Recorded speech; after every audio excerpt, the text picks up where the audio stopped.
That down. Let's start off with this. Superman is coming, man. Listen, we're just a little more than a month away. It's coming out the 11th. The 11th? It's June 3rd now. Like just a little over a month away. I feel like it was just yesterday that we were talking about the news that James Gunn and Peter Safran were taking over DC Studios. And here we are now, like 6 weeks away from Superman, maybe 5.5 weeks, whatever the date is. Cannot wait. Now, while it is my most anticipated film of the year, and I am beyond excited to see this movie, I cannot wait.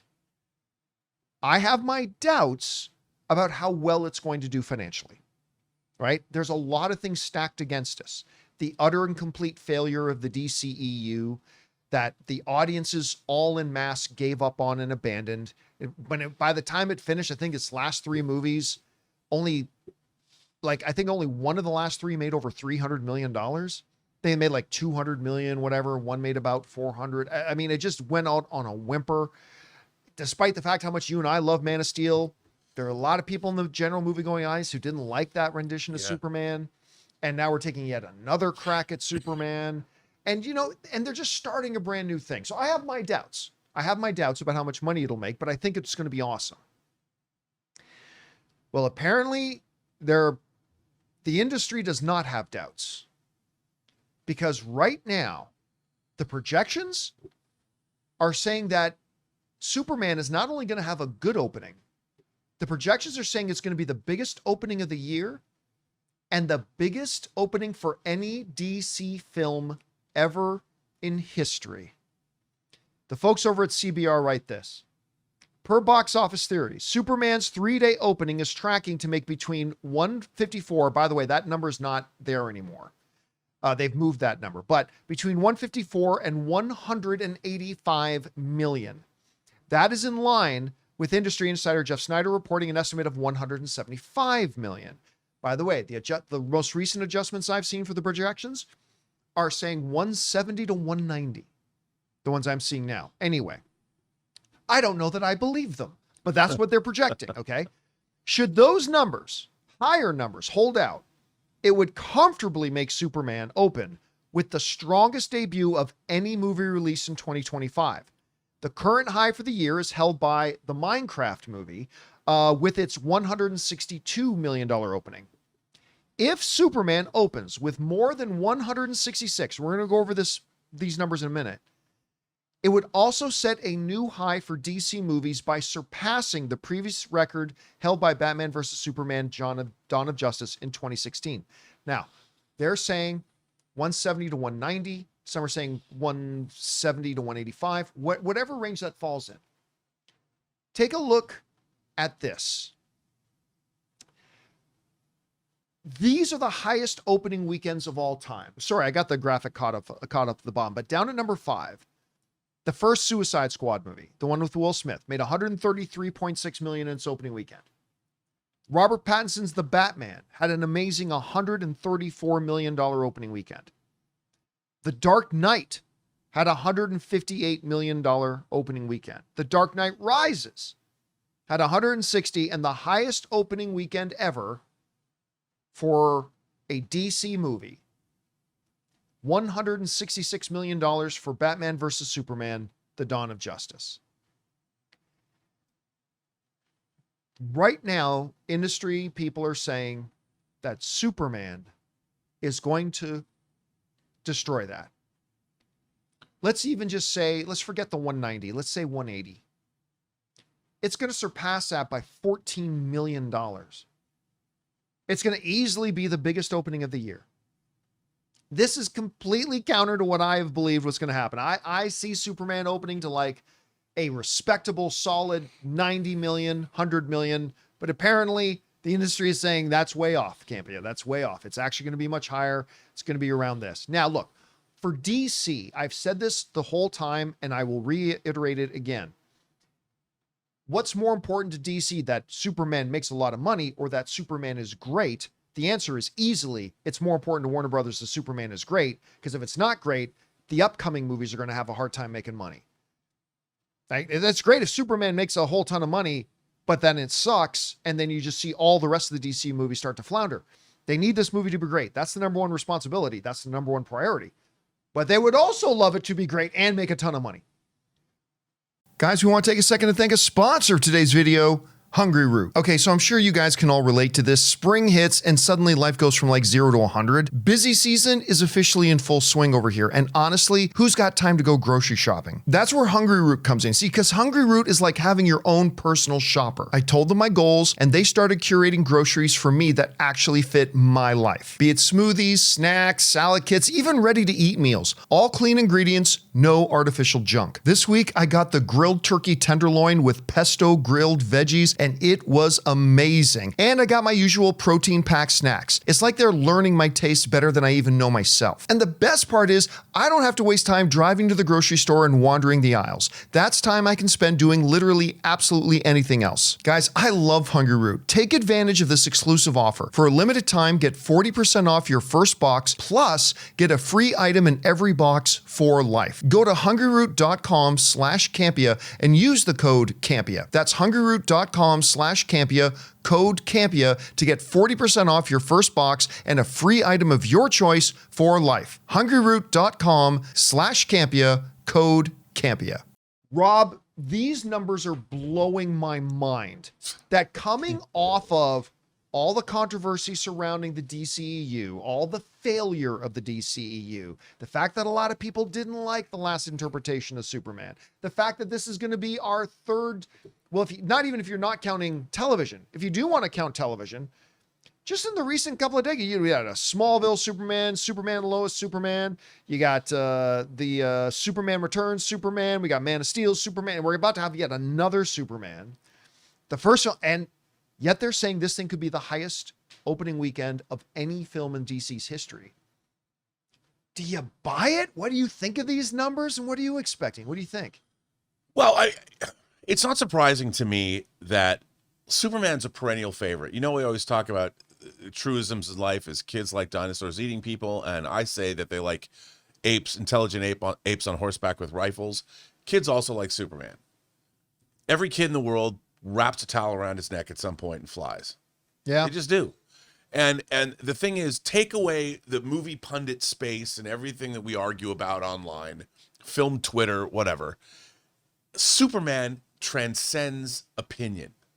Right. And let me just cut in here quick, because one of our viewers, Kari Kyrie, is asking, wait a minute, are they saying 100 million domestic? Listen, whenever you're talking about opening weekend, you are always talking about domestic. Yeah. Always. Unless you specify the word worldwide, that's always talking domestic. So yes, they're saying 180 million.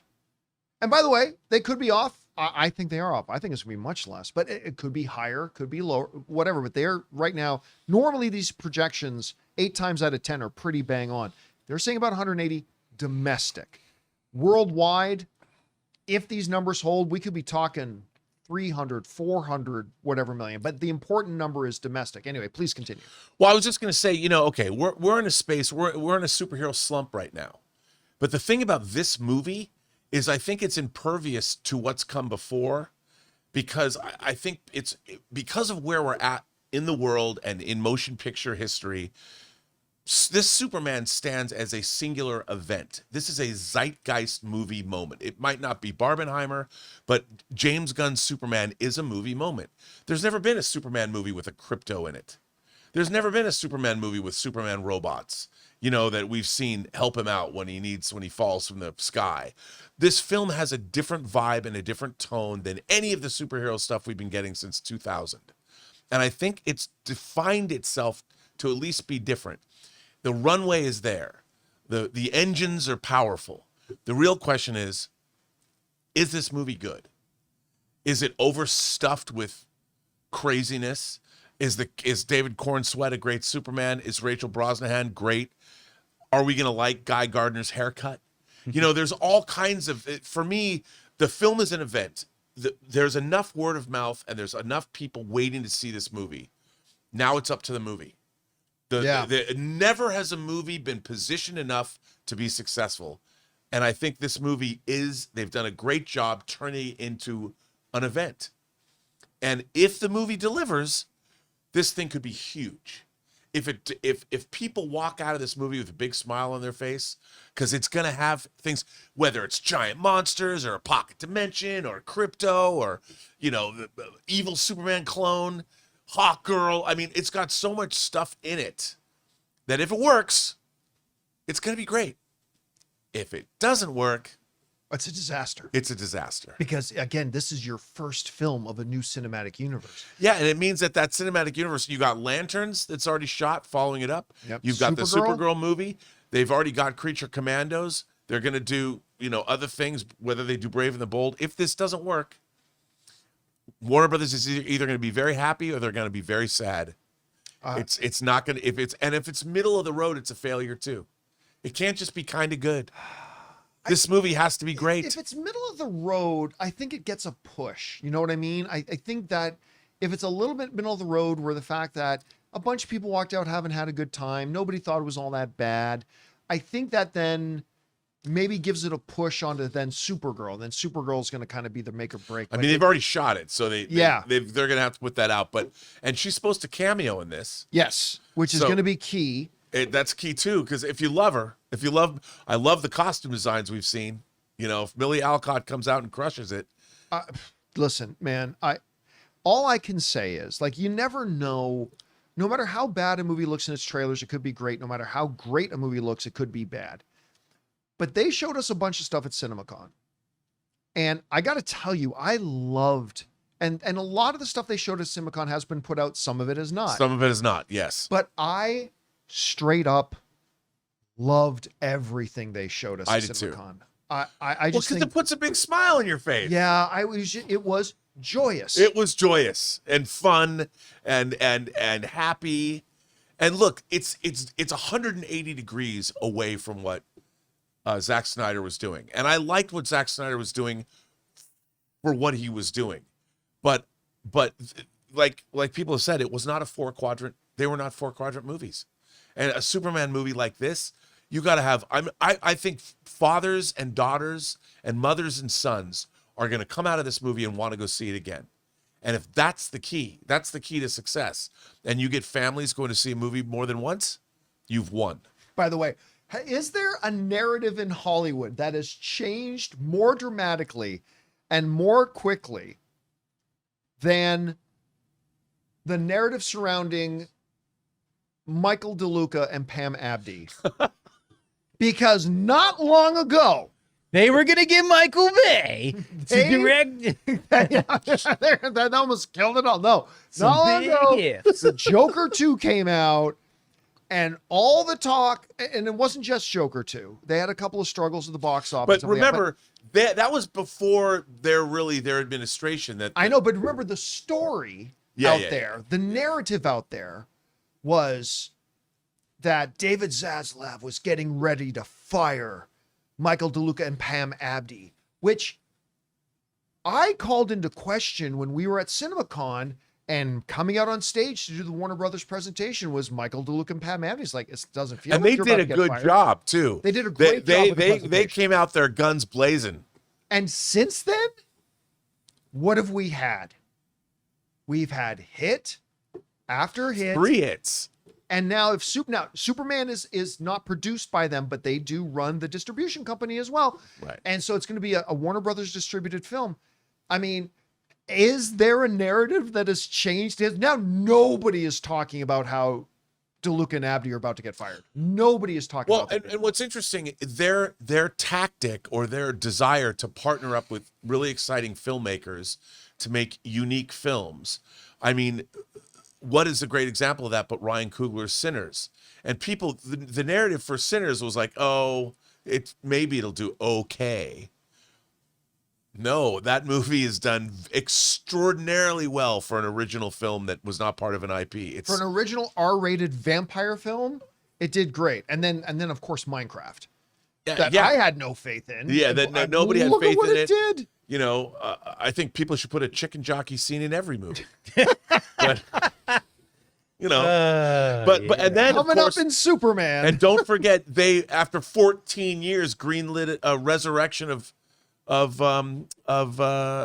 Final Destination, and of course which is like huge for And what Craig it is. Yeah. Perry, not not Steve Perry. Craig Perry goes back to the Joel Silver days. So Warner Brothers is kind of a home for Craig Perry as a producer coming on board. So they're going back to the old school. It's great to see that this is happening. And you know what? Don't forget, in terms of the Pam Abdi strategy, they also jumped on board weapons. Yeah. And, they have Zach Krieger.